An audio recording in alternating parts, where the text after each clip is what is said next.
So the people of Chelm were these fools, they said, in the city in Poland. And you have this folklore and all these parables. So there was this farmer in Chelm. Chelm was a small town, and of course the farm was even smaller.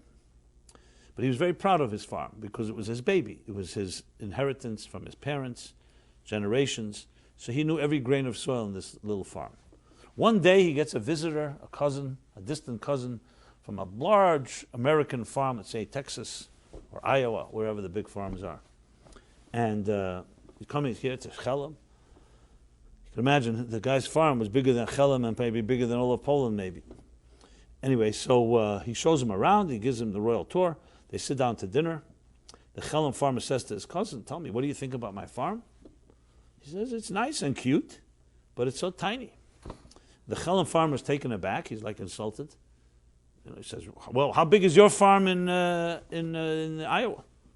So how is an Iowan farmer going to explain to a small shtetl provincial guy, a farmer from Poland and Chelm, the size of a farm that's thousands of acres? What's he going to tell him? He won't believe him if he tells. So he used a point of reference. He said, my farm, when how large it is, it takes me all day to travel with my tractor from one end of the farm to the next.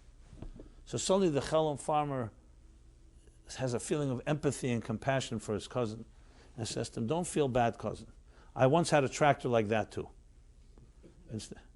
Now, if we were to give out a survey and ask you, are you open-minded, closed-minded? Are you objective or subjective? Are you narrow-minded?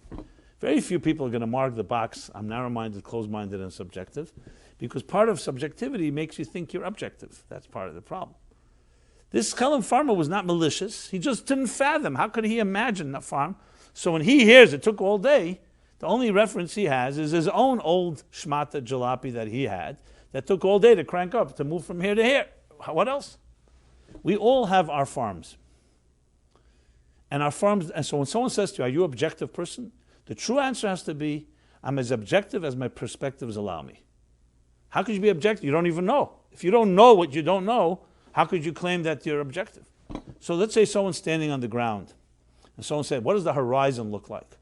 So you give a picture of the sky, the sundown, the sunset, etc. Someone climbs on a mountain, let's say 100 feet up. What does the horizon look like? It's a very different description. You climb to the top of the mountain, it's a whole different description. And you could be the same person. And the answer is they all told you the truth. However, they should just qualify and say, based on standing on the ground, that's what the horizon looks like. Based on 100 feet up, that's what the horizon looks like.